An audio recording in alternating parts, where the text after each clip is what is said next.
the soccer fans around the world. Around the world. Welcome to Detroit City Supporter Radio, Episode 5. Smoke, darkness, and finally smells. Smells. Ah, Exactly. Smoke, darkness, and smells, everybody. I'm Dion DeGennaro.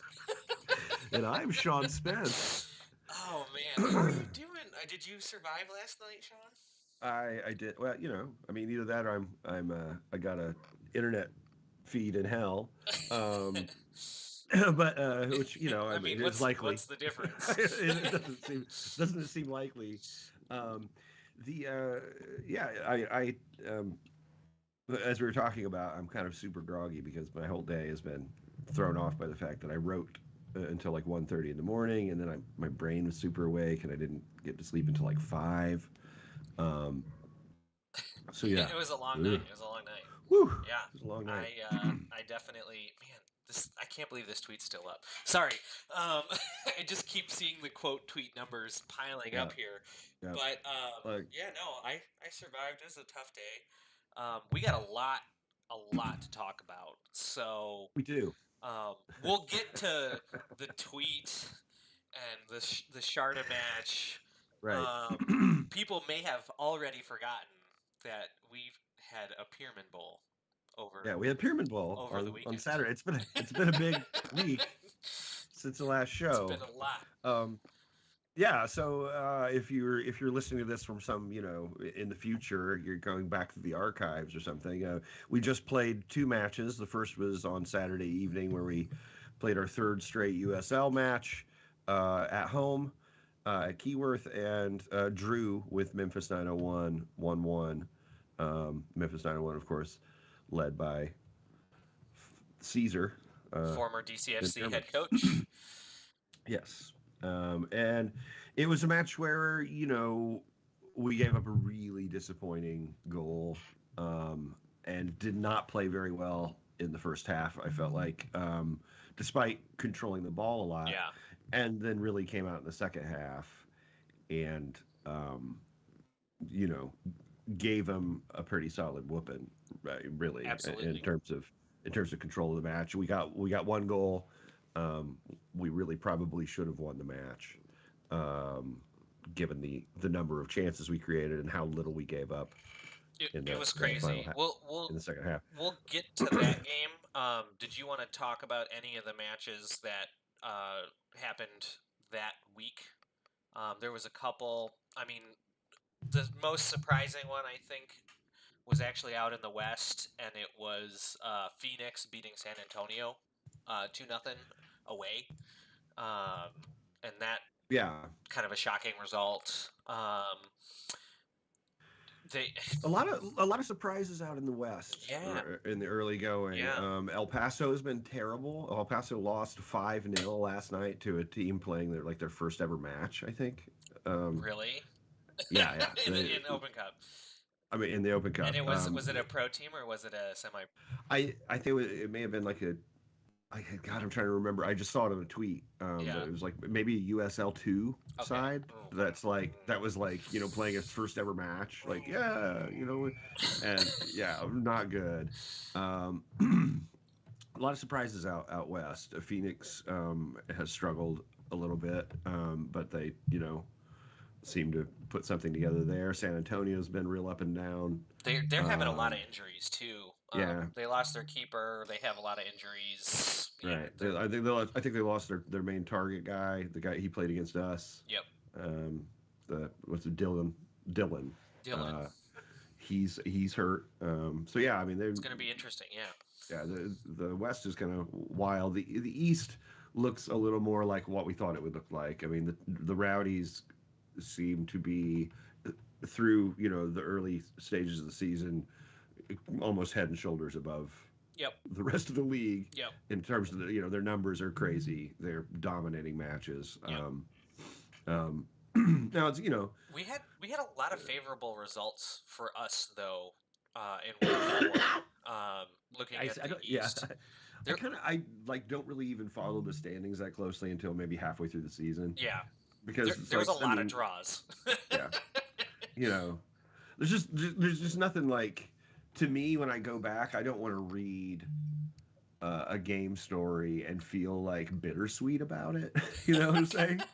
And so I don't want to be like, remember when we were in first place in May? Like, Yeah, settle down. I'm fine with Like, just cruising around seventh, yeah, sixth until the end of the year. To be right. honest, like Eh, if we can string some results. I mean, yeah, and we'll talk about a little bit later, I guess, the some of the structural issues I think that we're probably facing this year. Yeah, Monetarily, we just don't have money. yep. Um, Straight money. Straight money, yo. So, Yeah, yeah, let's not talk everybody has Memphis. this. Let's dive into Memphis. So as you mentioned, it was 1-1. They scored the Uh, first half. It was Goodrum who scored it. Correct. yeah, Goodwin scored. Break down that goal for us. So it was all. I think the guy's name is Mark. No, what's this Kelly guy's name? The Mike Kelly. midfielder. Mark Kelly. He's a right-footed guy who plays off the left, and he had created some problems for us breaking lines, cutting in field from the left a couple of times earlier in the half, and then this was the one where he um, really got kind of got ahead of steam going, and nobody stopped him. Like like we were talking about in the Our pregame. pre-stream Yeah, our talk. pregame. Um, the main thing is that I'm sure that this is one of those ones where like the assistant coach who's running the film session is like going forward and back like over like little 2-second segments like zzz, zzz, zzz, zzz, like showing like here's no one picking him up and now here's two more guys still not picking him up Yeah. and he's still dribbling and now the three of you are chasing him into the area but nobody's getting a foot in Yeah. or pulling on him or any they're just sort of you're just sort of like Giving him space. attendance just kind of like you've got his train split between the three of you and you're making sure that it doesn't touch the ground as he streams into the area where none of the center backs are challenging him either they're just everyone's just giving now we've given so much ground that the wide center backs are completely ball Yep. watching and are just like everyone there's 6 defenders around the dribbler everyone terrified to do anything and he rolls it out to the right and Goodwin finishes Yep. it. The finish was, it's one of those cases where like the finish is the least of the attack. Yeah. Like, and then he came in and Foregone slashed it. conclusion. Yeah, I mean, you could hit that with your shin, with your nose, anything. Like he had the whole goal to shoot at, and the entire defense was pulled out of shape. So yeah, no, I don't think anybody can can be like wasn't me. Like I mean, Lay, you know got his first start and didn't look amazing. Now it could be because it's his first start and he's kind of just he's that half step off where he's literally the only guy who hasn't started most of these matches, so he's that little half step off or something. But and he did get an early yellow card for like his first foul. Mhm. Um, Mhm. It was so really that early, and it was and really early. and do you want to? I mean, this is we can talk. We can freestyle here a bit about this match now, right? Yeah, Um, do you want to talk about officiating?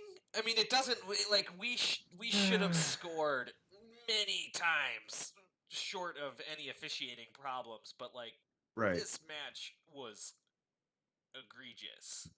I mean, the match, like the thing that I can see that like is a consistently a problem for us is that first of all we are as we've mentioned many times before we're perilously thin and like need our guys to stay healthy. Plus, we are trying to play kind of neat-footed football. Hmm. We're trying to keep the ball and move the ball and like Work it in. you know and play this expansive, beautiful game without so much of the physical bitiness that can be part of it, but doesn't necessarily have to be. And it seems like we're kind of like, look, it's like when you declare your intentions early in the match, we typically kind of say, it seems to me that we typically declare like we prefer this be clean, Yeah. Yep. and consistently our opposition is like, you know, fuck that, you know, um, and you know, it to me is the same sort of problem as the problems we have in the public sphere with when things get deregulated, like, um, Oh, you know, okay. uh, Well, like let's hear it. it's it's it's you you essentially are, um, creating a huge disadvantage for people who want to have rules and play by the rules. Um, and um, I understand that there's been a steady assault in the public sphere on the whole idea of rules for the public. I get that. Um, but we're talking about when you're talking about officiating a soccer match, if you're just kind of like, I'm letting them play, that's not neutral. Yeah, You're you're that's making a choice. um, you are advantaging one side or the other typically, because they're not going to be typically equally predisposed to play in a physical way. So it has been a problem for us this year, and I mean, like last night was rough. I mean, there were moments during the match against the Stars that were just rough, and Memphis was really kind of the same. Like, Yeah, um, there was and a lot of gamesmanship going on. there's a lot of gamesmanship. Well, I mean, like, um, Pocono's card, the, right? the yellow card on Maxi was just like a garden variety foul that, what's his name, number Or no? six, just drew a yellow card by going, Yeah, yeah, yeah, ah, yeah. just really hit the opera note, and the official was like, God damn. And you watch it, and it's just like garden variety, like what I call it chipping, where you're not going to actually win the ball, but you're going to be Yeah. close. So you just kind of like hit the guy. Yep. You know, you just kind of arrive at the same time with the ball, and pop. It's a foul. Yeah. But that's what Maxi did. He just chipped him, and the guy acted like, it was extremely painful or whatever, and got the card on Maxi, and that was a problem for us. Like, we had both central midfielders with a yellow card at that Yep. point, and then Antoine's It was was just Reese. It was Reese. Sorry. was It it was according to the match stats. It was Reese in the 68th minute. they got pulled, they got the bear hug, maybe Yes. it was, I Yeah. don't know, but I mean, that was just straight, just straight dark arts, just like, if I can, like, the ref is probably not going to notice that I've put my arms around this guy and kind of pulled him, like, knocked him off balance on top of me. All he's going to see is him landing on Yep. me, and that's going to be Yep. enough. And it It worked. Like, worked. it absolutely worked. And I mean, it was that And cynical. There is a zero. There are not a single possible explanation for what he was doing, other than that he was initiating that contact in order to try to get that yep. call. Like, once you put your arms around the dude, that's sort of like mens rea. It's like, look, the guilty mind is It's happening done. right It's there. over. You made your Um, choice. right. So, And then, so I heard from many people that Caesar was in typical Caesar fashion, just fucking going off on the fourth yeah, official, like the entire game. yeah. Well, and like, that is something that he would do a lot in the NPSL. Yeah, old habits, Um, right? just like, well, he speaks to the fourth official as if the officiating group is a hive mind, and that he can expect that whatever he's saying to the fourth official is being heard and felt by the other officials in real time. So he's presenting sort of like blue, commentary on the calls, um, the whole match, and that's something he's kind of always done. It Oh, is. that's fucking It beautiful. is. It is. You know, It is. That's like, yeah, I mean, it's super entertaining. If not a person that sits on the not supporter not side, like, smoking side. next time Caesar, next time Caesar's in town, go sit behind the away bench. Like, he is hilarious. Oh, losing my. but he's not. He's he is living in a complete fantasy land. Having said that, Yes, no, it is all extremely exaggerated and it's like the right. most I mean, like one side. Like, what are you watching? Like, right. I mean, it reminds me, like, I coach a lot of basketball, and it reminds me a lot of the kind of thing you get in like high school basketball, where there's a coach who's pretty good at working the officials, and they just like, they're just literally working they're the like, officials. okay, okay, we hear you. Like, we got Well, it. yeah, and they're like, and like in a gymnasium, a lot of times, like the coach's voice is loud enough that like you can kind of do a stand-up routine, Yeah, riffing off of the refs who can't respond to yeah, you, and have to respond to kind of the emotional tenor of the game. So I mean, there's a lot to that, and I think Caesar does it for I do advantage. too.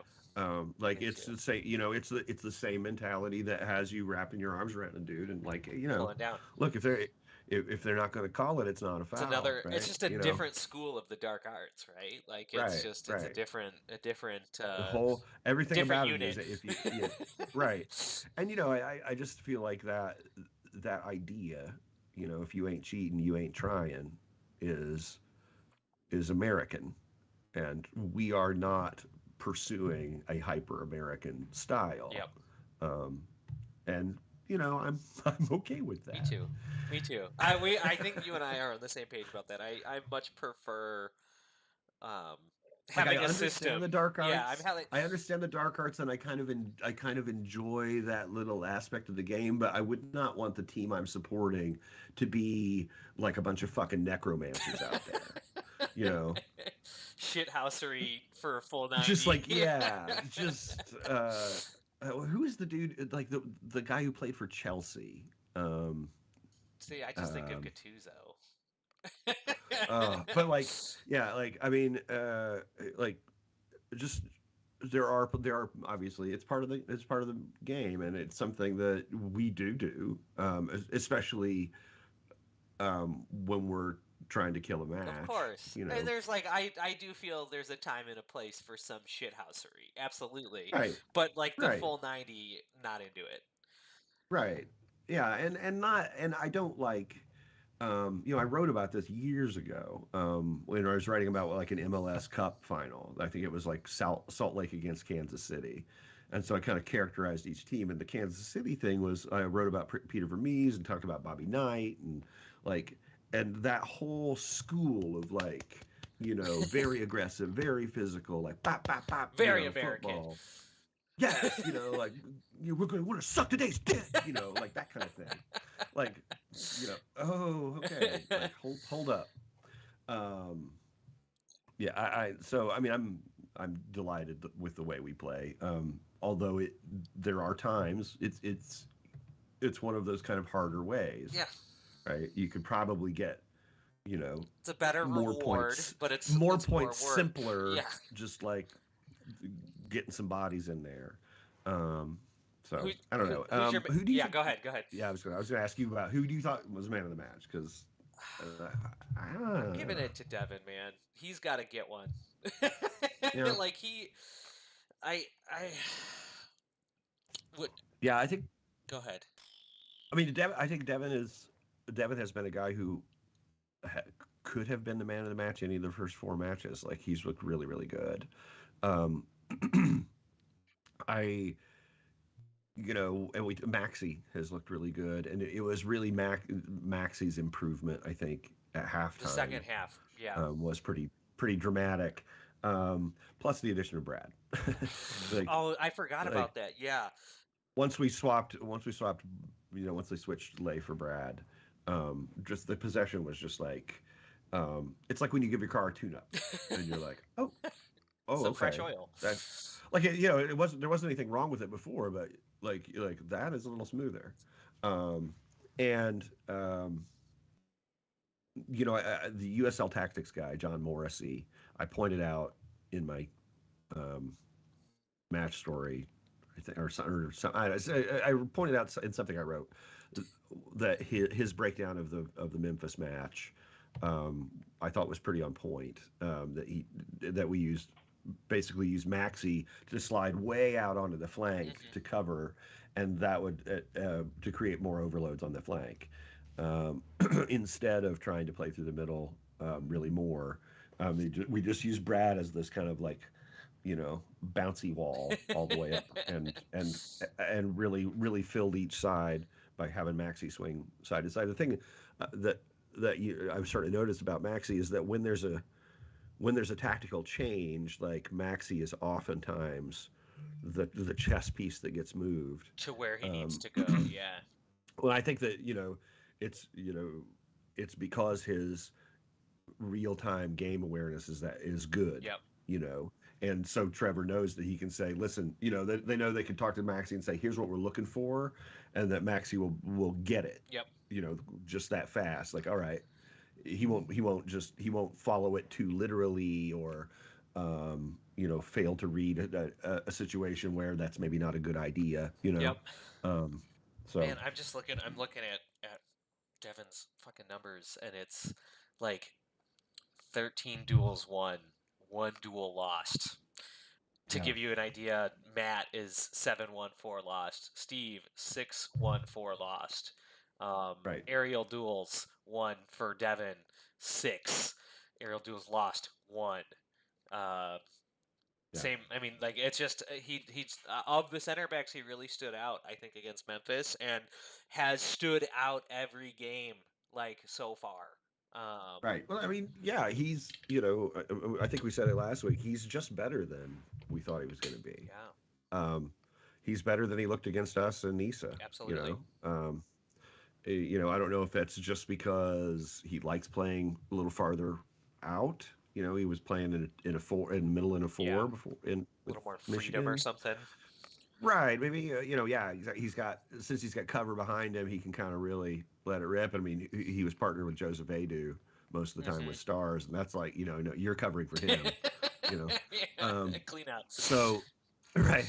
So I'm not sure, or maybe it's just the Trev effect that he's Yeah, man, no fouls conceded. coached him up No fouls somehow. conceded. Like, dude, he just had a Yeah, lights out game. He had a lights out game. yeah, yeah. Well, I mean, and I think his numbers are kind of have been eye popping Yeah. enough that you like that's the thing about USL is they have numbers. Yeah. So if you keep putting up numbers, people will eventually be like, Oh, "What the wow, did you really? is this Yeah. right?"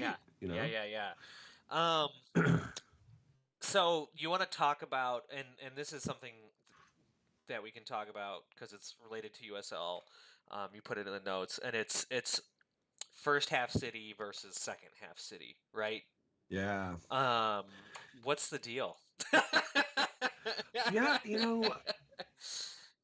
Well, I think that okay. So my guess is that we would like to do more specific tactical and situational planning going into the match than we really have the opportunity to do yet. Like we just don't have enough kind of data, enough film of these teams, and it's early in the season, so they're like, I mean, I can tell you from preparing weekly scouting reports, it's fucking maddening trying to figure out who is likely to play because, you know, um, Yeah. teams are still swapping guys in and out and changing shape and trying all kinds of stuff. It's that early in the season. Yep.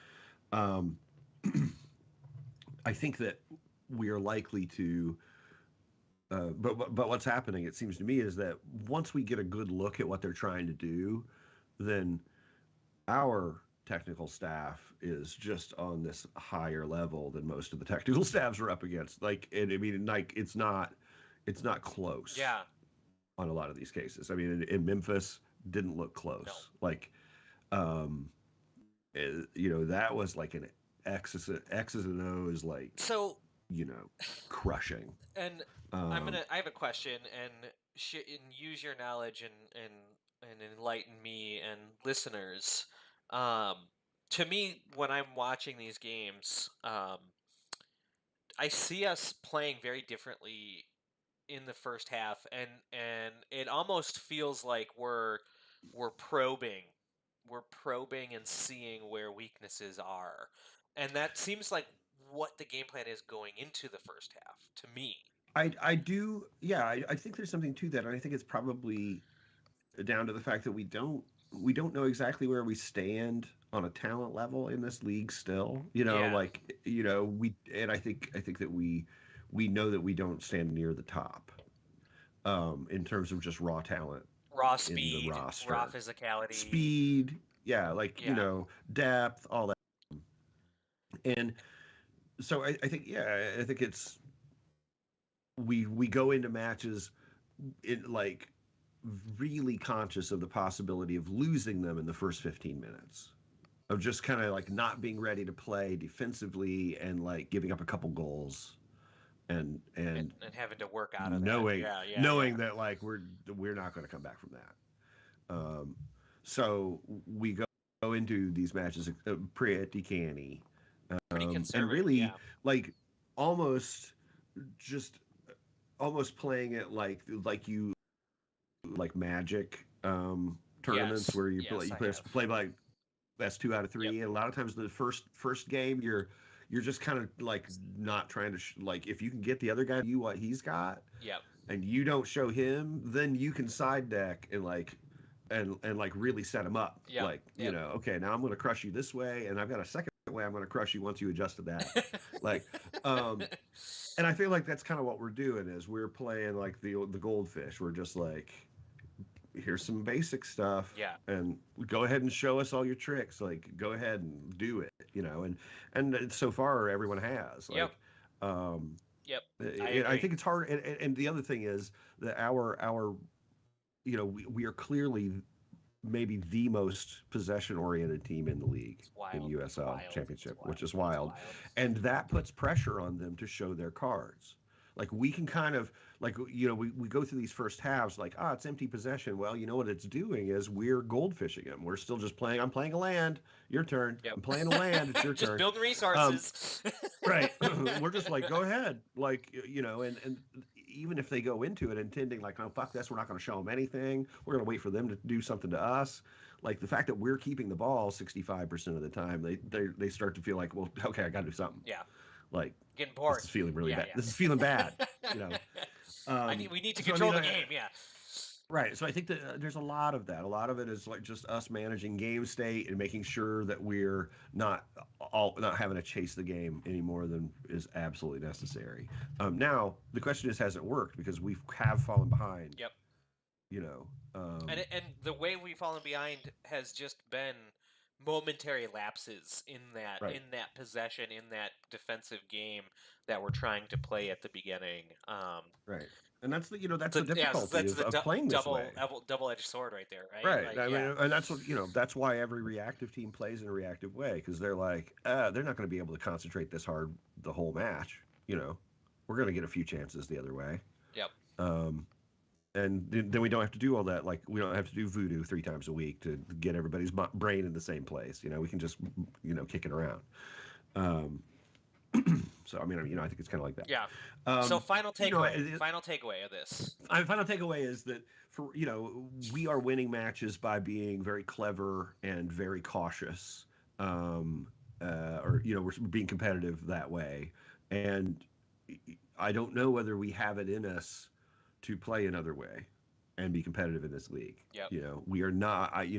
Maybe if Francis gets healthy or Billy gets healthy, we've got some different looks we can throw at people. We can come out and attack sometimes. yep, As we'll talk about Atlanta too. This is probably if we were going to attack somebody, it's probably going to like these two teams. yep. Seems like teams you might want to just come out and like see if you can just kind of kick their head in right away.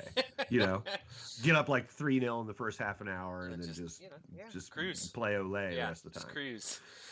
Right. So I mean, Yeah, no, and I agree with you. And the last thing that we said at the end of this at the show notes, and I agree with this too, is you mentioned that Memphis was lucky to get out with the draw.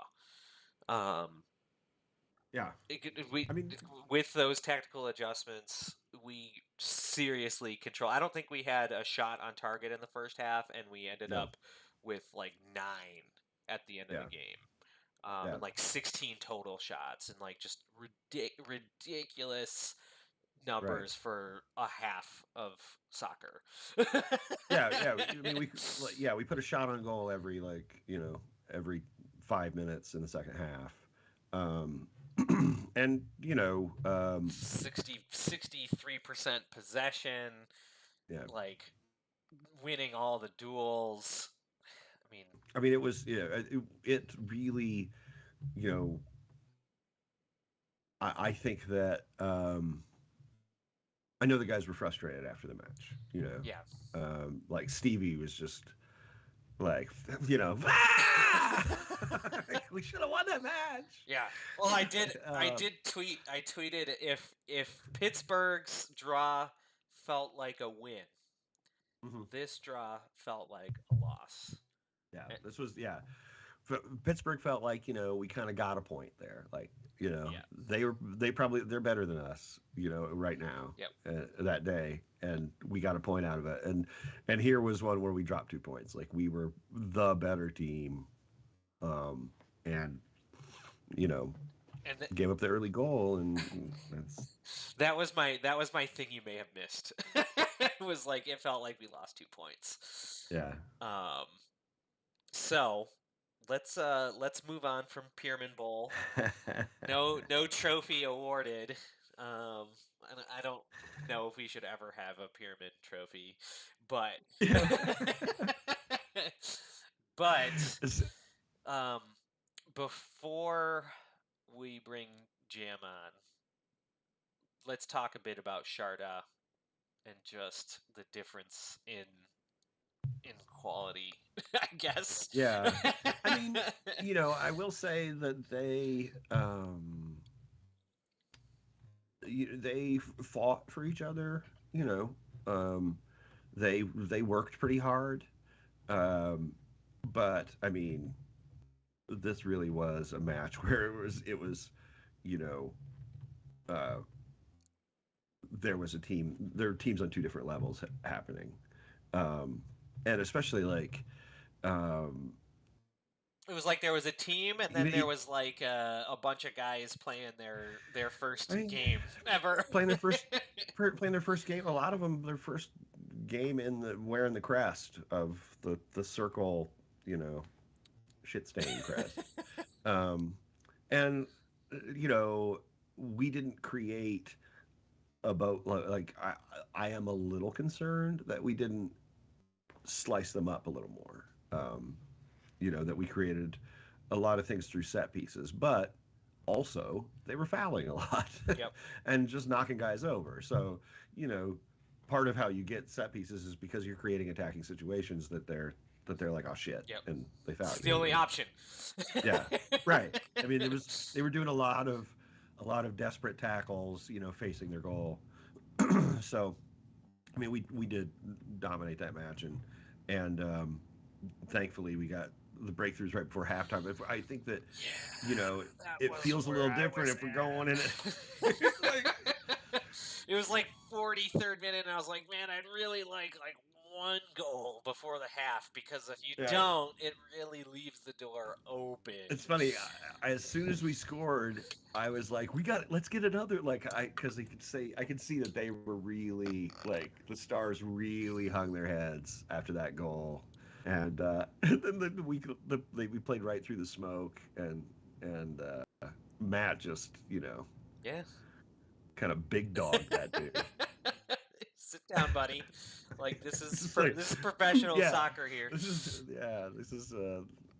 is where it happens, right here, right now, In and it's in in happening the to you. in the mixing bowl, right? The mixing bowl. Oh dear. Oh dear. um. So yeah, I mean, personal feelings about this match. I mean, anything that like really stood out to you as far as like how we looked? Because I mean, I I. I I don't have much. I was really paying attention to how bad the Stars looked. I'll be honest. Yeah, I mean the our overall lack of pace um continues to be an issue. And even with Francis in there, we weren't really able to get balls in behind um, that looked threatening Yep. to me. The but Francis doesn't look like he's No. like at full Yep. speed. Really, he's kind of uh, he's playing that. I just came back from an injury Yep. About speed. He's like 60%. Yeah. 70%. Like, yeah, just don't like. Please no twinges. Let's. I'm just going to keep it kind of within in the rails. Call her inside the lines right now. So that was worrying me as we were watching the match. The our difficulty um, in creating shooting situations Yeah. once we kind of broke lines and had them on the move. Yep. Um, Connor looked better last night, Yep. but he still has a little bit more to go. I think that um, there was a chance early on where he kind of dragged a shot wide, Yep. um, where I thought that's probably a goal if he's in form. Yep. Um, but I mean, it was hard to draw any conclusions out of this match because it really was men against boys kind of stuff a lot of the time. Yep. Our guys would like we kept making like even when we made bad decisions, a lot of times it didn't cost us anything. No, We dribbled into a double team and then they couldn't capitalize on it. dribble Yeah. through it. Yep. Like, They and oh if we ever like, I mean, one thing I noticed is Stars were not eh, getting a single second ball whatsoever. Um, they would do a desperation tackle, ball would just flop around loose, and one of our defenders would shore it up and just keep the pressure on. yeah, And that was like the whole match. yeah. Was like that. Yeah, I mean, I think it's kind of we've talked about how we're keeping possession deeper more this season, and Mhm. this was the team where we really wanted to just kind of swarm them like It was old school, Nisa. It was like being back in Nisa. right? And but we really aren't used to doing that anymore. No. So it was kind of interesting to see the way our more cautious style, because we're used to playing bigger teams, how it interacted with playing the smaller team was a little weird. Um, Like they didn't know what to do with it. Is what it right. looked like. Like it was like uh, we were. What one thing? Another takeaway I noticed about our play was our deliveries into the area, into the box, are getting better. Yeah. Um, and I think one area that we can really improve on is just attacking. Um, Positioning and situational awareness, like being ready for rebounds when the ball gets delivered into the box. Um, it kind of seems like we're not facing the goal a lot, like when we're on Yeah. the attack. I don't. Uh, I haven't really watched um, last night's set pieces over and over at all, so I don't. I haven't. I did. I did see that like Connor was basically unmarked on the one he got a goal on. yep, Then Matt was then unmarked, Matt was completely unmarked in the third goal, like just standing there. Like, which is uh, good. It's good to get those, but like USL, yeah, you're not going to get those, right? yeah. So you kind I of have mean, to be ready. right. I mean, that's you play against the other team, and the other team's giving you stuff. You take it. Um, I don't know how much how many conclusions we can really draw about the way we're going to play or whatever, based on that match. Just because I think that it really was. We obviously wanted to win the match, but going into halftime, it was clear that that was going to happen, Yep. and we were really at that point just trying to like keep the clock spinning and make sure nobody got hurt. Yep. Um, so um, because we are an exceptionally thin team from a roster standpoint. I mean, I think they've got 15 guys or something. Um, Yes. 17? How many do we have? 17. I do we 17, but 17. That yeah. sounds right. But Billy's hurt. Yeah. So So we let's go to a break. okay, let's bring Jamie in. We'll bring Jam on. And then we'll probably touch on the Stars a bit. We'll talk next match, and then we got some fun stuff to chat about at the end of the episode. So Yeah. we'll see y'all in a few.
I just shit myself. Oh, sorry. Did I scare you? Like literally, so behind Okay. BTS, like 3 seconds before we came back on, we're just like extremely low energy zombie mode, and I just threw out a high pitched jam out of nowhere.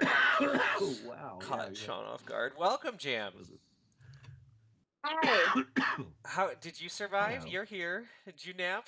I'm I survived. I will say though, this is the first morning in a long time Bl- that I had black blue snot. Oh Oh, yeah, yeah, we'll talk about that. yeah. I had some. We'll talk about the tie-dye snot later and how special that was. Um, So where were we in our yeah. conversation of the Sharta match? I mean, we kind of covered the match itself. I think bringing Jam on, it's fun to talk about the shenanigans, right? So, Any You like shenanigans. shenanigans. so this happened. I love Yeah, shenanigans. the the stars made that statement, which I didn't, which I don't see because I'm blocked by them. Oh, Um, but they made that statement while I was napping this you afternoon. missed So out. I missed the initial huzzah. And when Sarah showed it to me, I was kind of groggy. I would just woken up. I'm like, oh, what? You're like, oh, is this a no And stars? and I assumed it was no stars. I was like, oh, high five, no stars. Like in my mind. Sarah's like, that is the real club account. This is real. I was like, And you're like, come what? on, that's ridiculous. It's ridiculous. Oh man, like, this is the problem with writing parody, right? Like I did this big parody match report, and I'm lapped by reality like Once again, hours later. once again. Yeah, George Chunkai's like, you can't make fun of my crazy. Check this out. You're like, oh, okay. For You can make some bad decisions, sir. Well done. for the radio listeners at home who are not watching the stream, Jam, what does your sign say this week? Smoke, darkness, and smells. Smoke, darkness, and smells. I've never heard us described in that way. I've got to. I want It's to. so good. It's so fucking it's so good. We good. can't make this You shit can't up. make it up. Spence, he just said Spence tried to make it up. And Exactly. did Like, did are you Spence go kidding me? viral? No. No. He didn't. He didn't. He didn't. Okay, so God damn it. when we Okay, so hold on. okay, so just for the record, I think for posterity, we need to read this into the record, okay? Because this statement is so amazing and so above and beyond. If you have not looked at it yet, you are not accurately imagining how batshit insane this is. So, to all the soccer fans around the world, yesterday we played a game for the U.S. Open Cup. Okay, so first of all, a second round match is not for the U.S. Open Cup, right? It's a U.S. Open Cup match, yes, but we didn't walk off with the cup, motherfucker. We just crushed you and moved Yep. on. Anyway, Next. we played it. We played a Boom game roasted. for the U.S. Open Cup where we got sabotaged with smoke, darkness, and smell. We asked the match officials multiple times to take charge, but it was unsuccessful. Okay. We asked the match officials to take charge, but it was unsuccessful. I mean, they paused the match a couple times, right? I'm talking about the grammar of the sentence. Just the grammar? Like, You're not even getting into the nuance of it. You're just like yeah, just at a making a statement, in public level, like, wow, okay. We hope no team has to go through this. Okay, first of all, you're claiming you just went through this. You hope no other team has to go through this. We would like to thank our staff and players for finishing the game. Oh, Oh, okay. yep. Congrats. You Thanks you again, finished kind of. Hard to George say it. Junkai. He's fucking signed it. I He's proud of this. Is like the way he wants to. But okay, here's what I want to say about this. One, obviously, this is like hilariously dunkable PR work on the part of Mr. Junkai. Um, but there's two things happening here. One, is dog whistling about You Hamtramck, think? racist Do you think bullshit. that? Smoke, darkness, and smell? What the fuck smell is there in It's the keywords? sulfur. What I are you think he's talking talking about? about the sulfur and the Okay, inability to breathe. I didn't get dog whistle, and I I at all, at okay, all. but also this is of a piece with the rest of his, characterological problems, which is his insistence that he gets to decide a new epistemology for things, that he gets to just make up a story, and that's a real thing. And this Epistemology is a good is a great example. word. Great This fucking. is an example. He just really believed it that says that they were the victims of some sort of assault on their senses. Like, then that's enough. Like, whoop, job done. Like, roast. I'm sure that he is at home, like rolling around on millions of dollars and like masturbating into piles of money or whatever the fuck, and telling himself that he's, Buying his son one horrible one suits. life because of this thing. What I want to say to George Shunkai, if he should happen to listen to this, is that your success is not applauded for you. It's an indictment of the world that we live in.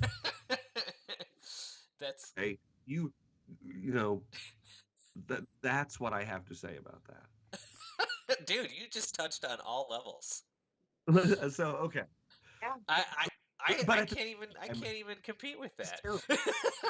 Uh, You just fucking top down him, dude. uh, yeah, like if you right now, what we're doing to you, George, is what you ask your kids about it. We're teabagging you. he's not from an alien planet, okay? He doesn't know these words. Right, right, exactly. But Steven Steven knows. knows. The other one Yeah. knows. Ask number one son. Um, Kyle, he's gone now. number one. He's Yeah, he he's playing escaped. in the Open Cup tonight, right? Yeah. Syracuse and someone. Anyway, Is that yeah, what he's he's at playing? AC Syracuse, close Okay. to Jersey. Okay. Yeah. Um, It was Kyle Newell. Kyle Update. Newell Everybody, in update. case you're curious. What we just In what case you just were happened wondering there. where those thighs went. Type of dandy. um, yeah. So he's there. Okay, we've gotten out of the way. Thank you, Sean. That this Sorry. is a horrible PR nightmare of a statement. Um, Yeah. like, like even if this was like a Nisa thing and like no one noticed it, it people would notice it. It's that bad. Um, it's Well, I incorrect think that it. on every level. Like the staff didn't finish the game. Like they didn't tweet out the final score. Yeah. Like it's just this alternate reality like shtick, right? Well, it just this. It's the same thing as the As the Rumble and Romeo. the same. Well, the same kind of bullshit they pulled when they refused to fly out for the LA Force match, like this idea that you've been so aggrieved by this situation that you don't owe anyone anything, and that if it's thank you so much, players, for not just quitting, because I think we all would have understood if you did. Like, what the fuck are you talking about? What'd you say, Jam? Like, Our team played in the exact same conditions. They make it sound like they were the only fucking team on the field. they're the only people that Yes. matter, like to those people. people. It's just this is like this is just narcissistic injury, acting out in public again. Like, what a surprise, George! What a surprise! Nobody could keep your fucking thumbs for fingers off the phone. And like God, it's like you said, it's like the perfect example of like your success is not because of you, it's because of the way the world works. And unfortunately for George, and I said this in the Discord, like for those who don't know, George was like this close to getting a USL championship team, right? right. Well, I mean, if we hadn't Like, I mean, like it was that close.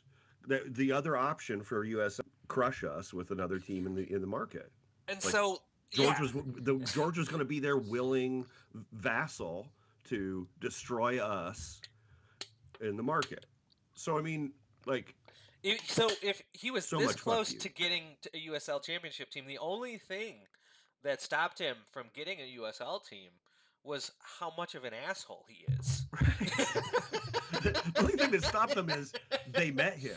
Like, yeah, like he has the resources, he has the connections. Like, he could, if this vanity project for his kids, Elizabeth, Steve, Robert, whatever, if this vanity project thing wasn't a vanity project and he actually wanted to like do good in the world, he could do it. He could fucking do it. Like, he has the ability, right? Yeah. He's got the Yep. resources. He's got the G wagons. He could. He's he's got the money. Money doesn't matter to him. He's more than happy to tell you that 40 fucking times in a half an hour interview. Right. Um, and so like, it's just an indictment of who he is and the world that it is that So allowed him here's the. to exist. I mean, Fuck here's him. the crazy. Fuck him. I could at this point. I think there's a version of reality that is at least close to our universe, if not in our universe right now, where George Shunkai is eventually the owner and Stephen Shunkai the president of the MLS club Michigan Stars. You know, Do you United. think Michigan. do you think George will do that? Do you think George will be that full of spite and anger that he would bring? Jam. I want Jam first. Do you think George would do that? Do you think George would bring an MLS team here, or like, is it going to be like a next pro thing, or like, is he going to create a new league? Like, what's George? I wouldn't put it past him to try, but I don't think he'll actually be successful, just like his soccer team. Right. Well, I mean, That's a like, great. Yeah, that's okay, like what I imagine in this version of reality is that we're going to get a full-on version of Soccer War going in the next couple years. absolutely. USL is going to stand up a first division league, and MLS and they're going to go after each other, and they're going to need someone who is experienced in this market, and you know, besides us, there's him, and we've already chosen a side. Um, and I mean, I think that's it's a possibility. You Yeah. know, Alan, like we live in the um, you know we live in the time that Yeats foretold, right? And all the yes, worst have a terrible intensity, yes. and so yeah. Alan has made a great point in the chat, and it's that George Unkai absolutely could have brought an MLS team to Detroit 10 years ago. Oh yeah, If you really wanted to, if yeah. you wanted to stop fucking around with Detroit United, which was like his amateur baby team that he bragged about and owned and didn't realize whatever. Like, yeah, like he absolutely could have done it. I wasn't here 10 years ago, so I don't He know. could have. He could have. He I could mean, have. 10 years ago was when City was just a baby thing. Yeah. Yeah. And you know, you like I don't have a big hate on for people who like live in an MLS market and root for an MLS team. I mean, it's the team that It's what showed you up got. and Yeah, it's started what you playing got. football. You know, what are you gonna Yeah. do? Like, say, fuck you! I don't like the structure. You know, like I mean, it takes a Okay. while to get there. You know, yeah, exactly. Like I mean, uh, um, So this is a great segue. Actually, before we dive more into the weeds on this is a great segue to talk about our game this weekend. woo! And so we got Jam. Take it away. Jamie, go. Atlanta team. Fuck two teams. Who we playing? Who we As playing? someone Who we who's playing? playing Atlanta, Atlanta Atlanta United. United, Who, ATL wait, UTD is 2. it's that Atlanta United? Yeah. Like that one? Yeah, Yeah. well, that one, but 2. Yeah. Oh. As I Ezekiel. had to inform their front office this morning. So you called them. How did So I or emailed you them. emailed them? Okay, tell us how that went. So I emailed them as NGS, bloop, bloop, bloop, and to get information for our few people who are traveling this weekend. Make sure I've got the stadium rules down. I like to clarify parking, entry, gates, blah, blah, Yep. blah. Right. So I get the email address from our front office. They're like, here's the contact email. They got Yep. you. Send the email, get a response from Emily, who was very sweet and lovely. With my list of questions, her response was, there is no match this weekend. What? Please reach out to the appropriate FO. And I will say it was this morning. I hadn't had all my coffee yet. I went and double checked our schedule just to make sure Oh shit. not being stupid. And Only because I had to do that this morning at work in regards to Easter. Thought it was this weekend. It's fucking not. so how did that get resolved then? So it did get resolved, and legit, like Emily was great. So she just I responded to her, did she let her know. did she Go yeah, ahead. did she so she didn't realize that they had a match this weekend? Well, it does turn out. So I responded and I said, no, the 2 team does in fact have a match this weekend. Like, this was the email my front office gave me, polite courtesy business email. If it needs to go to someone else, please give me their information, blah, blah, Yep. blah. So she then responds and lets me know, oh, I work for the main front office. I didn't even think about the 2 team. I Basically, don't No. work for the baby team. but I will give her fucking credit to Emily, because she could have just passed me off and given me another email address or phone number. She got the information that I needed and responded to me herself. So now everyone who's traveling knows what the fuck is going on. Great. Was there a different contact then, or was it her? No, she reached back out to me, so it sounds like they don't give a shit about their 2 team. Good, neither do we. Yeah. Back in the day in USL, when there were more 2 teams, there were 2 teams that were like independently branded and did kind of operate slightly separate from the main front office. Yeah. But apparently, I don't know if they know what the case is over there. Like, are there 2 front offices? Is there separate staff? Is it all the same? I don't know. They don't know. They probably they're like, yeah, fucking interns do it or something like that. I mean, that's almost like you typically will have a couple of coaches who are, guys who would probably be, just regular ass coaches for the first side, Yep. are like the manager. Yep. And yeah, I mean, it's something, it's an administrative requirement to have a team. And so the cheapest way to do it is just to do it in your own facilities, just have them all trained together, kind of just split it up a little bit, gives you warm bodies for practice. You then if somebody happens to like blow up, like you were there and you can see it. The other thing is MLS rarely does anything with their brands anyway, so like they don't want to have further brand proliferation. It's too much work. It's all driven, like there is not a single decision that MLS makes that's driven by soccer first. So if you're wondering like why this and why that, like think about it from like, well, what does it mean for marketing? Money. What does it mean for like, it's not always just directly like getting paid, but like, it's gotta contribute to the profit machine somehow. So yeah, and that's like MO, right? That's the MLS MO. Jam. Well, I think Yes. it's just ideological on the part of the owners. Like, they're just a bunch of like, kind of.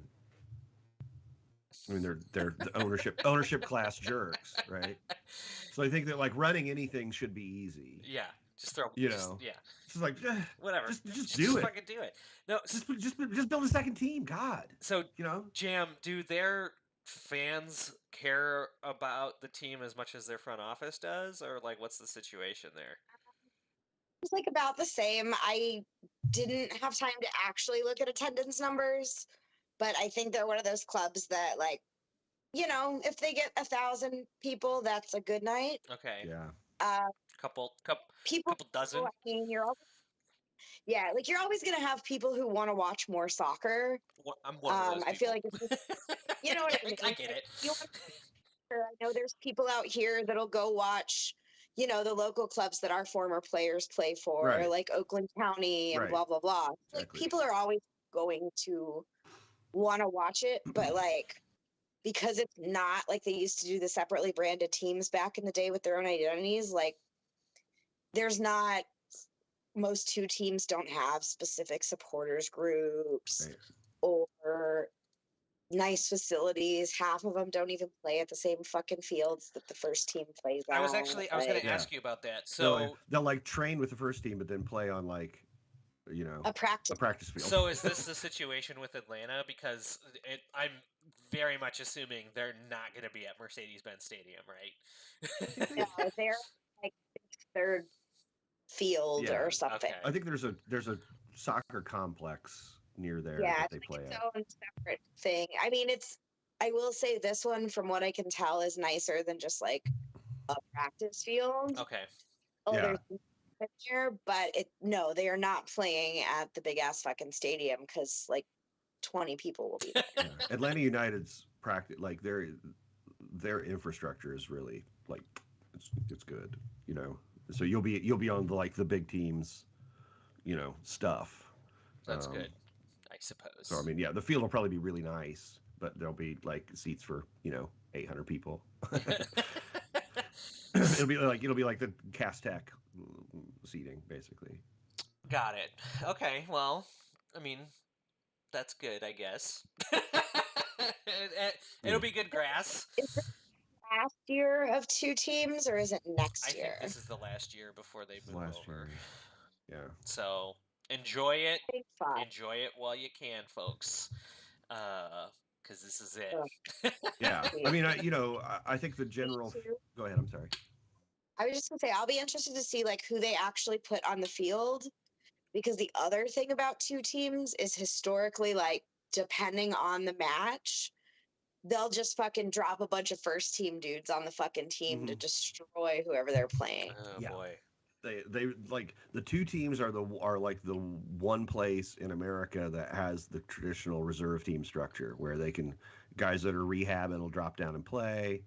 They can loan dudes out for a week, just like, yeah, he's here to play you. Like, oh.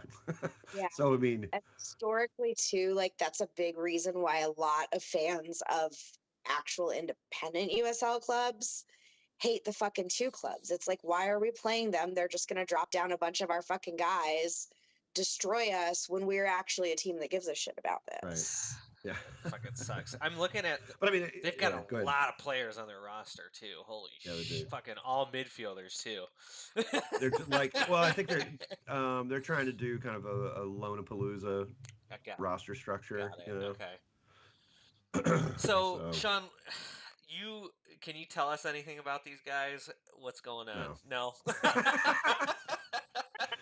I looked through the roster, there's a few names that I'm kind of like, okay, yeah, but I mean, I have no idea how they're going to play, and I slept today instead of watching film on them. No one blames you. What I would say is literally no one gives a shit about these guys. Well, I mean, I think it's 3 points. We want to get 3 points, and I think that the two teams are teams that we should expect to go out and win those matches. Now there will be a potential for them to drop down, but I think that Atlanta United does, like, they're in getting into the thick of the season. So I don't think they have anybody who's a real likely prospect to drop down against us. And even if they do, a lot of times those guys are stranded because there's no cohesion with the players that they're playing with. We should expect, when we're playing two sides, I think, to win the match, even on the road, because they're not going to have any home advantage. You know, I mean, Yeah. the weather will be nice. It's Atlanta. You know, in April, it's going to be lovely, probably, or raining. So they have a 2-win streak right now. Yeah, And and that's the thing that like the two teams have played fairly well. yeah, But I don't know. I think that it looks to me, looking over the last few years of the league, that the two teams are traditionally they just pile up at the bottom like car crashes. I don't know if that's because they fall apart over the course of the season because guys are going in and going out, or what. But yeah, could be lack of cohesion. I mean, so for folks at home who are wondering kind of who to look out for, um, Jackson Conway is their leading scorer right now. Nicholas Firmino has played in every game and has 2 goals. no relation. No relation to old Bobby. Not looking great numbers wise. Passes Yeah. are kind of whatever. Yeah, I mean, it doesn't look like they build up great through the middle. Just probably my favorite. They just cram jam it. Yeah, I mean, it has a lot of the things you see in reserve leagues where guys just want to catch somebody's eye. They're not even trying to impress their current manager. They're trying to impress the manager of the first team. So there's a Yeah. lot of dudes like just trying shit. Like Oh, great. They've the no clean sheets, not great anything number wise. yeah. I'm not too worried. Honestly, we could just move on. um, Great. they've had To be a honest. red card, so a lot of yellows. I mean, they get fouled a lot for Yeah. some reason. I don't know. Looks like we may need to watch out for corners and set pieces. A lot of their goals coming from headers, and that to me Okay. kind of makes sense for a 2 team if they're not building a lot of opportunities due to cohesive team playing. They're only going to Right. be scoring off of set pieces, so that makes sense. Right. Yeah. Yeah. So no, I fuck these kids. Man, fuck them kids. Let's bring it back to what everyone wants to talk about, and it's just more fucking Sharta shit, right? And George, That the shit- guy. I mean that statement. I can't believe it's not gone. I can't believe it's not gone.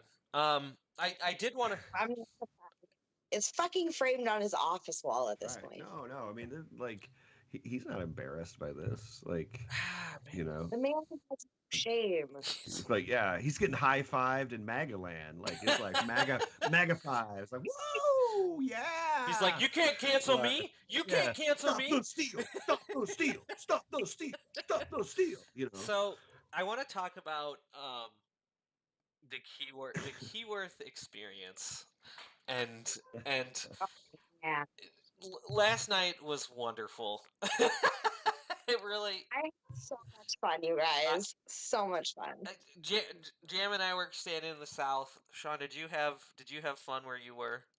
I was in midfield. Yeah. Yeah, it was. I always stand at midfield. Yeah. It was great. The volume of smoke was pretty astonishing, and the conditions were just right. Like The the wind thing is, was like blowing the right way. exactly. Like there's certain conditions that can make that happen, and like you need kind of a gentle wind toward the field, but not too much. Like if the wind's really blowing, it just blows across the field and out. And it has to be there has to be humidity in the air to keep the smoke standing down on ground level and not rising up. Yep. And we had both those things, so it was like woo. It was clear during kickoff smoke, like oh god, like Well, yeah, kickoff smoke. Like I want to. I think we need to do more smoke. Just overall, just across the Yeah. board. Like you said, the volume was astonishing, and that was the first time this season, in my opinion, that the volume was astonishing. And I want to see more of that. I miss that. I think Yeah. I think everyone misses that. Yeah. And I can't tell you how many comments I saw after last night where it was like, yeah, that felt like Keyworth. And Those are my exact words. did you say it? I didn't know you said it too. Um, Are you reading fucking tweets, Dion, or not? I mean, I read a lot of tweets, so Yeah. it kind of gets lost. Yeah. Okay. Sarah's always going, so and so said this, and I'm like, oh, that was who said that? Like, And I don't know if it's the amount of tweets that I read or just the amount of weed that I smoke, but yeah, it's all just gone in it's there, and all it's just in there. Um, but yeah, like so, let's talk about like what is the Keyworth experience? Feeling? What's the Keyworth experience? It's smoke, it's anger, Smell. and it smells. Smells. Yeah, smells. Yeah. smoke, smells, and darkness. Yeah. Well, I think that part of the reason it felt better last night is because it was at night. We That is a like great point. 4 o'clock matches are, it's nice to get home early, Yeah, but it and doesn't feel rewatch. like a Saturday night event. Great. Um, and 100% fucking tired of these early Me yeah. too. games. I mean, I didn't I even get why. consider that, Sean, but that is a great point. The fact that it was a night match, I think, definitely contributes. I think the volume of smoke contributes. I Yeah. think the anger, like Yeah. it's like like I tweet. So if you didn't read my tweets, I tweeted. Take I that. liked your tweet, Dion. You do. I You do. I tweeted that like people come out of the fucking woodwork to shit on the stars. Like I saw people that I haven't seen since like Cast Tech like coming out to shit on Sharta. And so Yeah. like It's time. like I think Stood next to Dex last night. What the fuck is it's blast from the past, right? Wow, And yeah. so there's something about teams with history that I think make make the match day experience better for everyone. Like you care, right? Like you fucking care. And we need to start caring about these USL teams and start like everyone knows all of the fucking shit that George Yunkai did. Everyone knows. But Right. we got to start finding this shit for all these other teams that we're going to be playing week in and week out. Like start building that history. And I think that's a big component of what we've been missing from the match day experience with USL too is just or USL as well is there? Yeah, I was confused by that. I was sorry, like, sorry. how USL? I forgot that's a thing. No, so USL as well, and like we need to take that level of anger and hatred and just throw it at every other team that we're playing because it's missing. Fuck It's 'em. missing. It is. It's been missing. I mean, Yeah. like I wonder how those are organically grown things. They are. The kind of things we have about George aren't something you could like conjure up by reading on the Wikipedia about somebody. No. Be like, wow, fuck this guy specifically. Like it takes time to like really grow to like loathe someone the way we do, Mr. Junkai. Yes. I agree. But here's what I'm worried about now, having kind of started to dip our toe in USL, is that the corporations that run USL have so hermetically sealed the match day experience into commodifiable bricks that they don't have a lot of that. Like, there's not a lot of humanity in the porters groups and the way they're interacting with each other, and like it's just kind of homogenized and safe for your consumption in a way that I think is unlikely kinds of passions. Yeah. Um, it's the MLS problem Yeah. again. on a smaller scale, but yes, absolutely, Right. absolutely. But it's driven by their desire to control, and um, their frankly lack of respect for our local, providence and ability to catches without Issue. Yeah. help. I mean, I feel very, I understand that USL does have some strong components. Package seems like it's really gotten pretty top notch. Yep. Yeah. Obviously they're good at real estate. But like We don't need to get into that. the match day piece. Yeah, I'm not. We're not gonna. John will be in the chat. But like the match day experience crew, um, I think they want us for the goose that lays the golden eggs, which is our supporters and the atmosphere that we create, and the vibe of you know seriousness and immediacy that we bring to the match that's happening on the field, and the way we react to results, and the way we kind of live in these moments.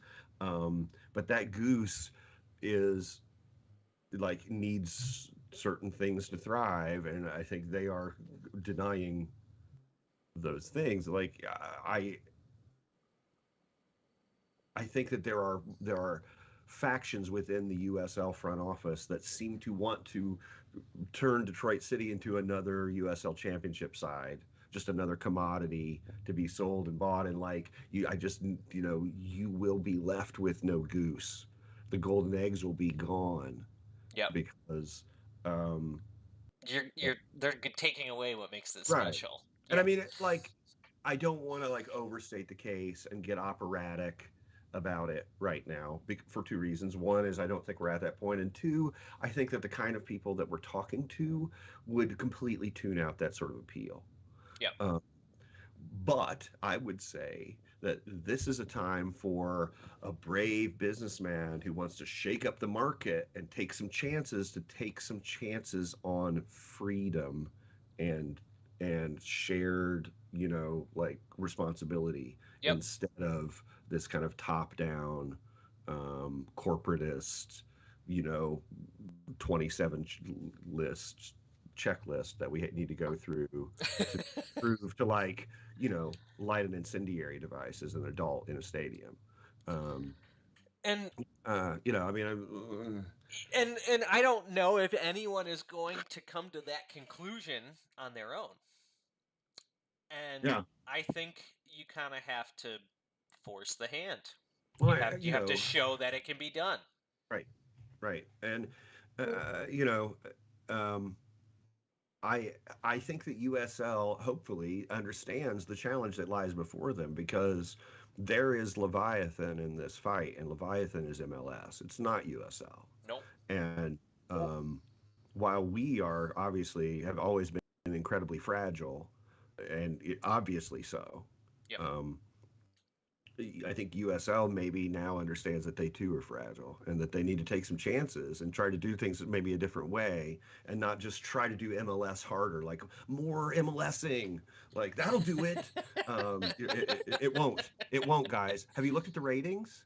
Like tanking, you see, really like, bad. Okay, well, and I mean, and look what the NWSL. It's not that the people aren't watching soccer in America. People are watching the Premier League. They're watching the women's league here in America. Yep. 3-4 times as many people watching Angel City play as watching Portland Timbers. Yep. The men Portland Timbers. Just so awesome. Which is great. It is great. But if you're MLS, like, like whoever has been running your media services, like you need to break into that room and stop him from just repeatedly hitting his balls with a hammer, because like he must have caved. Listen, that thing maybe in he by likes now. that. Okay, maybe they like that. Yeah, listen, I understand that's his kink, but at some point you got to say, let's talk about limits here.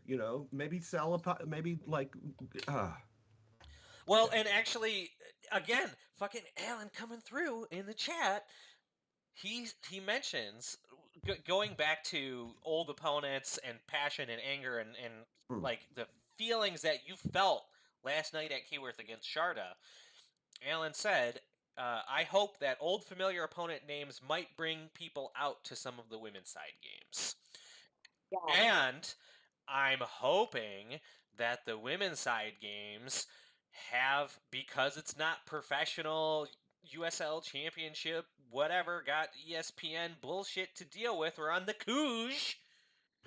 That we get a little bit more freedom to exercise the culture the way we want to exercise our culture. Like, Right. that is the spot I mean, to look, prove it. like, what are we talking about? We're talking about stop talking to us about smoke. Just go the fuck Just away. fuck We've been doing off. smoke for a decade. We don't need We've rules been from doing you. smoke longer Stop than your talking league has Stop existed. talking to us about language, okay? Stop talking about fucking language. It is not about the fucking children. God damn it. Like we live in a world where the people who say things the kindest are the worst. And so we lean into that for a reason, right? Like, I mean, we're not just swearing because we're 12 and I mean, there's part of it. That's part of it, Speak for right? yourself. But that's not the whole thing. Yeah, Like, just I mean, this adamant refusal to even discuss what is happening with us and the ways in which we might have thought this out, and it might kind of actually, there might be reasons for it. Like, don't just, when you're going to send a little, like, a list of things, like, here's the things we need you not to do, like, okay, we heard you say fuck on the air, like, that kind of, like, the constant threat that they're going to, like, they don't mic us. Okay, first of all, like, it is loud yeah. in our loud. Yep. And the only sound you're getting on an ESPN is just coming off the field level cameras. Yep. Ordinarily, like, if you watch an MLS match, you'll hear you hear the chants really loud. Like, what the fuck? It's because they specifically mic the supporters group, which is probably 7. Not only that, but like their fucking capos have microphones. Right. Like you can hear all the fucking things. Right. They mic It's their like that capos? fucking. Well, I mean, it's pretty. They don't mic them, but they don't even use we use megaphones. Yeah. A lot of MLS capo stands are a dude with a fucking microphone. Yeah, no, they have like a PA basically. That's like, yeah, Okay. yeah. Yeah. Yeah, so You Seattle Sounders guy, I have. I don't. fight and win, baby. right? It's that guy.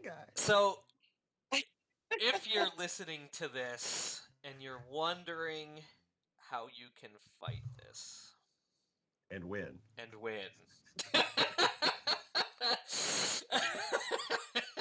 I'm sorry.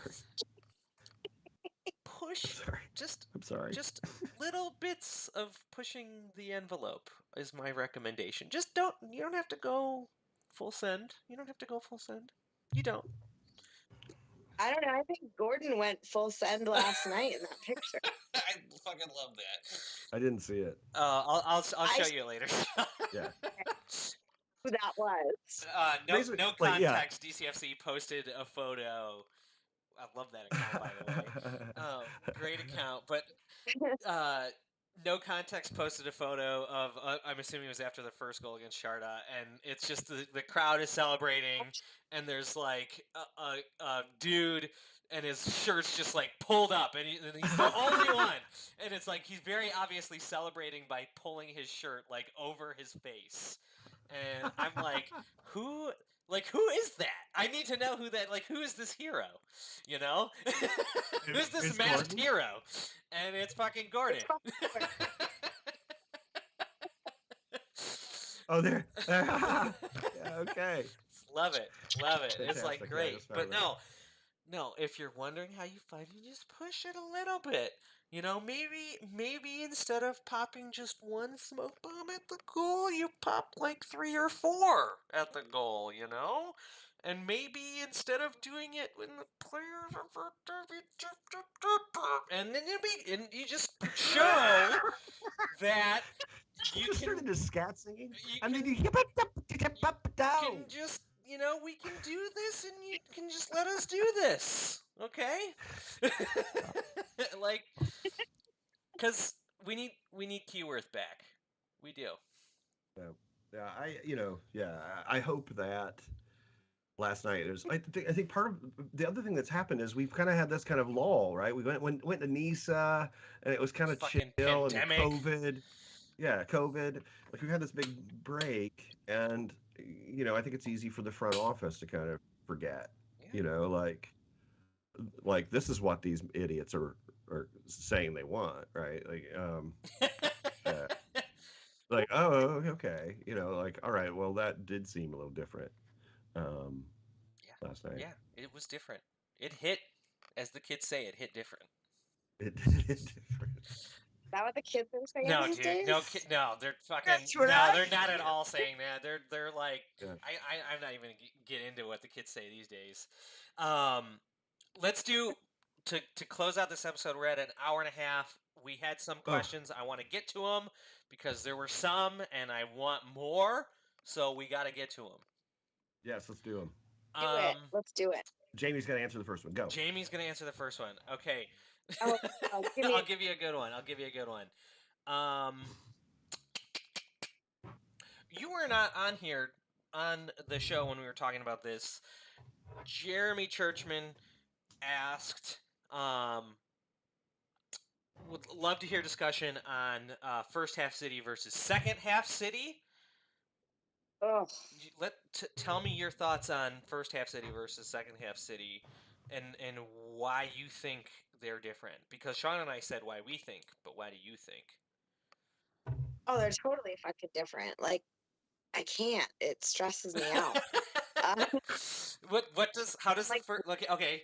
How does first half city make you feel? First side. First half city makes me feel like I want to drink more.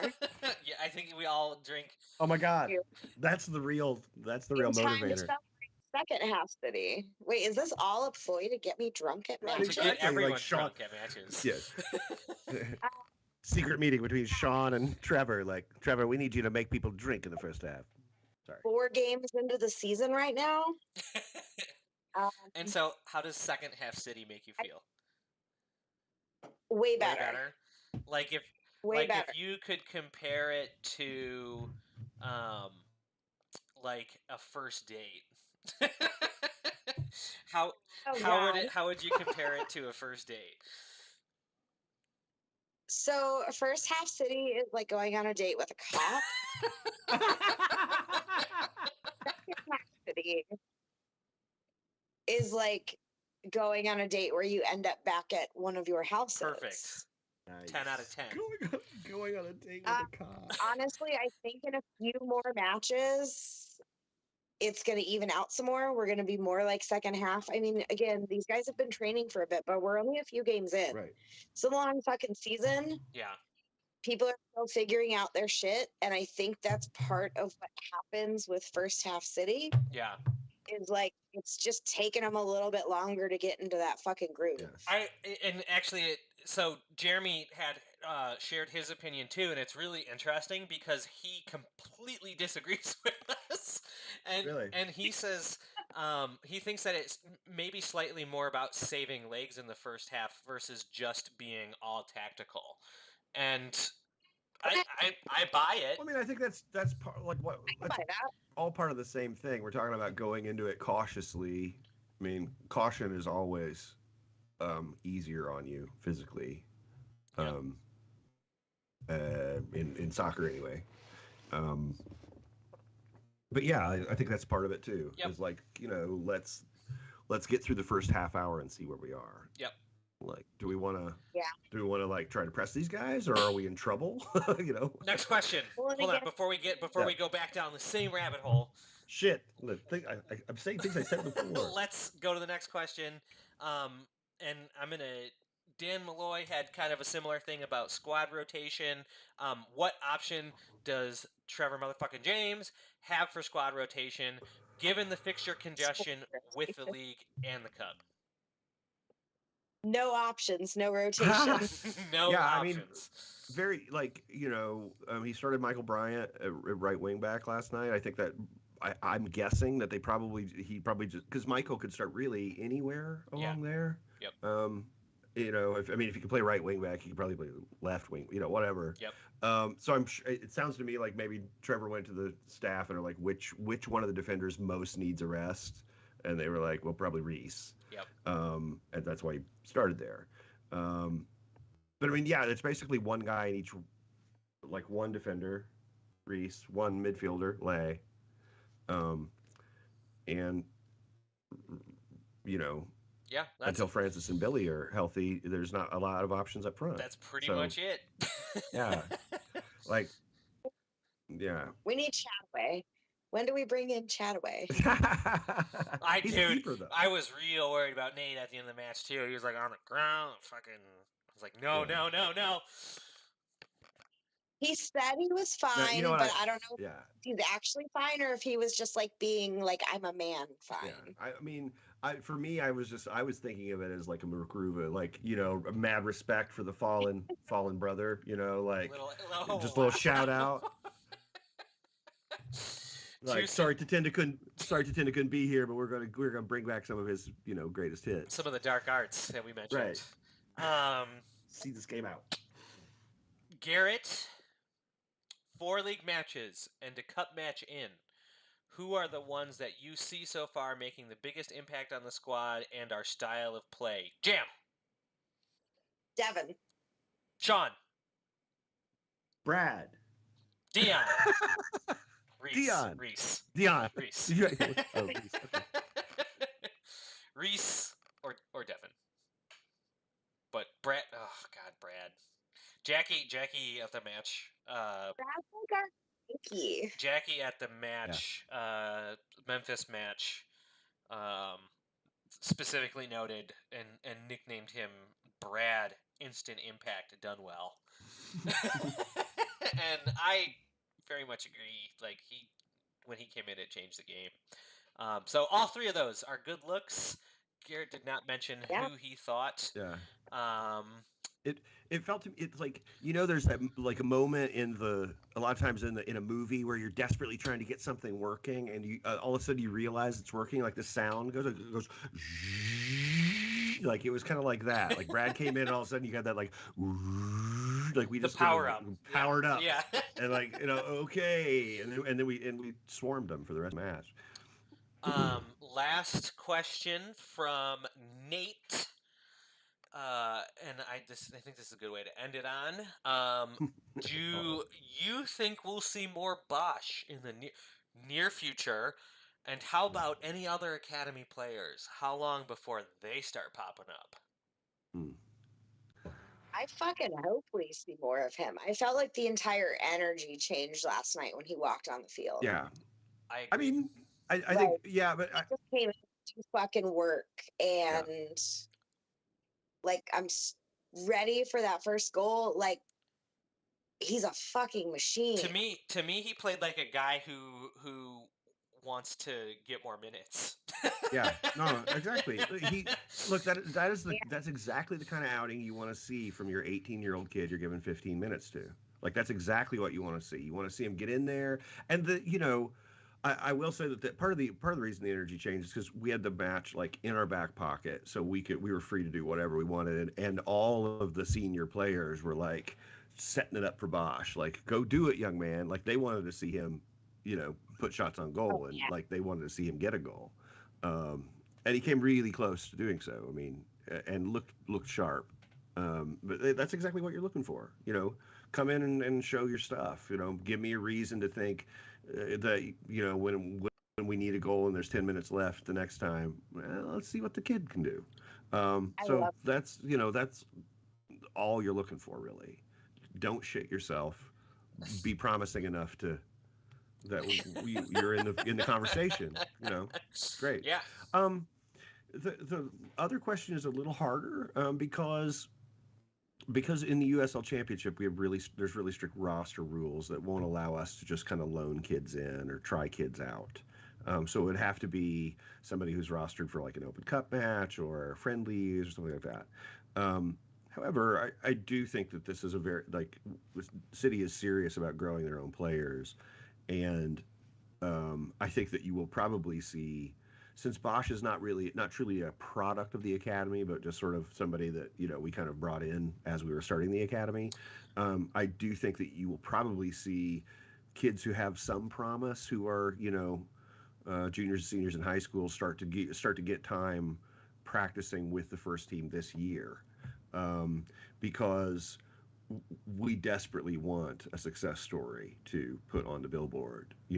Say, here's a local kid who just came to play for us and it was free, and 2 years later he's on the field and him now, and now he's kind of famous, and now he's making money like playing football right here in Detroit.